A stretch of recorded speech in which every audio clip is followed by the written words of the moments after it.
Nâng ấy hello cô Jesus đây nè ởនេះថ្ងៃហ្នឹងជួបមួយខ្ញុំពិភពរបស់ខ្មៅហើយយើងនឹងមកបន្តរឿងយើងដែលមានចំណងជើងថាឆ្លងភពខ្លាចជាតួអង្គបន្ទាប់បន្សំតការពិភាក្សាមុនប្រតិចាឈិងអ៊ីបាននិយាយទៅកាន់ស្រាវជាថា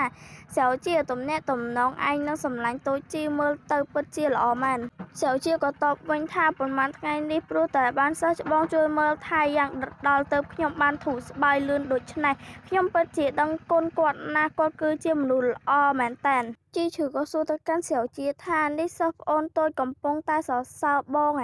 ថងបាននិយាយទៅកាន់ជីឈឺថាប្រមូលអារម្មណ៍លោកឡើងវិញទៅត្រឹមតែជាប្រយោគមួយឃ្លាប៉ុណ្ណោះក៏រំភើបដល់ថ្នាក់នឹងទៅហើយពេលនឹងស្រាវជាក៏អង្គរប្រតិចាឈិងអ៊ីព្រមទាំងនិយាយថាប្រតិចាប្រសិនបើលោកគ្មានកិច្ចការអ្វីទេកូនសិស្សសូមមិនរំខានទៀតឡើយប្រតិចាឈិងអ៊ីក៏សួរបញ្ជាក់ទៅស្រាវជាថាស្រាវជានេះឯងប្រុងដេញខ្ញុំចេញឬនិយាយទៅប្រតិចាឈិងអ៊ីមកក្រាស់មែនតើបាទទៅថាទូប្រុសដេញចេញហើយគឺអត់ព្រមទៅទេនៅសួរបញ្ជាក់បរិយាកាសពេលនឹងមានការអាប់អួរខ្លាំងមែនតើជីឈឺក៏និយាយបន្លប់ថាប្រតិចាសិស្សប្អូនតូចមិនមែនមានន័យអញ្ចឹងទេប្រតិចាមានកិច្ចការត្រូវធ្វើច្រើនសិស្សប្អូនខ្លាចធ្វើឲ្យខាតពេលវេលាលោកនឹងណាប្រតិចាឈិងអ៊ីក៏តបទៅកាន់ជីឈឺវិញថាគាត់ជួនអីថ្ងៃនេះខ្ញុំអត់មានការរវល់អីទេល្មមអាចនៅអង្គុយលេងទីនេះតាមចិត្តបានរួចក៏នៅចាំភ្លក់ធ្វើដៃធ្វើម្ហូបរបស់សម្លាញ់តូចជីដែរណាប្រតិចាឈិងអ៊ីក៏និយាយទៅកាន់ជីឈឺថាសម្លាញ់តូចជីមុនដុតដែលឯងយកមកជូនខ្ញុំដោយផ្ទាល់លើកមុននោះពិតជាឆ្ងាញ់ណាស់ខ្ញុំនៅចាំមិនភ្លេចទេមិនដឹងថាថ្ងៃនេះអាចមានសំណាងបានញ៉ាំទៀតឬអត់ណោះជីឈឺក៏តបវិញថាអញ្ចឹងបើលោកមិនយល់ទាស់ទេអាចនៅចាំពិសាអាហារសិនបានស្រាវយាលើប្រតិចាឈិងអ៊ីនិយាយដូចនេះក៏សម្លក់ទៅជីឈឺគិតក្នុងចិត្តថាប្រតិចាឈិងអ៊ីចំជាមាត់រអិលមែនមានចេតនាចង់សង្កត់ធ្ងន់ថាយកទៅជូនដោយផ្ទាល់ចាំមើលពេលគេទៅវិញស្រាវជាច្បាស់ជាមិនដោះលែងខ្ញុំទេថងក៏និយាយទៅកាន់ជីឈឺទាំងស្រែកថាខ្ញុំខំប្រាប់លោកហើយថាកុំទៅតែលោកមិនស្ដាប់ឲ្យសមមុខមួយម៉ោងក្រោយមកនៅតុអាហារជីឈឺលើកម្ហូបមកដាក់លើតុព្រមទាំងនិយាយថារួចរាល់ម្ហូបឆ្អិនហើយសូមអញ្ជើញពិសាប្រតិចាឈិងអ៊ីក៏និយាយទៅកាន់ជីឈឺថាមើលទៅទំនងឆ្ងាញ់ណាស់អញ្ចឹងខ្ញុំឡើងគួរសមហើយណាពេលនោះស្រាវយាក៏ចាប់ត្រីយកទៅដាក់នៅចានរបស់ជីឈឺព្រមទាំងនិយាយថាមួយចំណែកនេះអត់មានឆ្អឹងទេណាជីឈឺក៏និយាយថាអរគុណសិស្សប្អូនតូចជីឈឺក៏ចាប់ឆ្អឹងជំនីមួយដុំទៅដាក់នៅក្នុងចានរបស់ស្រាវយាវិញព្រមទាំងនិយាយថានេះឆ្អឹងជំនីដែលឯងចូលចិត្តបំផុតប្រតិចាឈិងអ៊ីក៏និយាយទៅកាន់ជីឈឺថាសម្លាញ់តូចជីស្មានមិនដល់ថាឯងនឹងស្រាវជា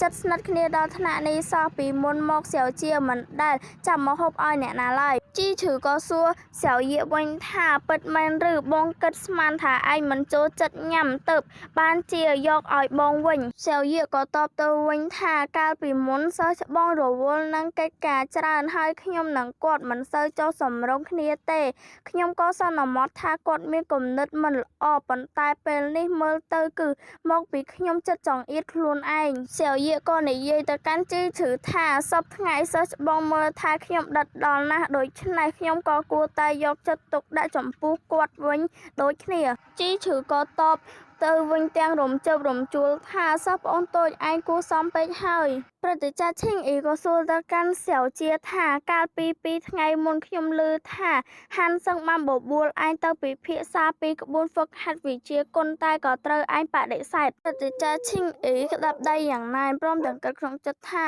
ស្រាវជាជីឈឺម្នាក់នេះពិតជាល្អដល់ថ្នាក់នឹងឬមិនបានជាឯងតែងតែការពារគេដូច្នេះស្រាវជាក៏តបទៅកាន់ប្រតិចាឈិងអ៊ីវិញថាក្នុងអំឡុងពេលនេះខ្ញុំត្រូវការសម្រាប់ព្យាបាលហើយនៅរវល់ជាមួយនឹងការប្រឡងធំក្នុងបកទៀតមិនសូវមានពេលទេប្រតិចាឈិងអ៊ីក៏សួរទៅកាន់ស្រាវជាថាអញ្ចឹងឬហើយក៏បន្តថាតែមិនក៏ខ្ញុំឮមកថាឯងបដិសេធក៏ព្រោះតែឯងចង់ទៅជួយសម្លាញ់តូចជីរំលឹកមេរៀនទៅវិញស្រាវជាក៏តបទៅវិញថានេះជាហេតុផលមួយដែរប្រតិចាឈិងអ៊ីដោយសារតែខឹងនឹងស្រាវជា ខ្លាំងពេកក៏ក្តាប់ដៃរហូតដល់ធ្វើឲ្យចង្កឹះបាក់ជីឈឺឃើញដូចនេះក៏និយាយថាហើយយ៉ាចង្កឹះមិនក៏បាក់អញ្ចឹងព្រឹទ្ធាចារ្យនៅអង្គុយចាំសិនណាខ្ញុំទៅយកចង្កឹះថ្មីមកជូនលោកព្រឹទ្ធាចារ្យឈិងអ៊ីងើបឆោតទាំងខឹងព្រមទាំងនិយាយទៅកាន់ជីឈឺវិញថាមិនបាច់រំខានឯងទេខ្ញុំស្រាប់តែនឹកឃើញថាមានរឿងមួយចំនួនត្រូវធ្វើ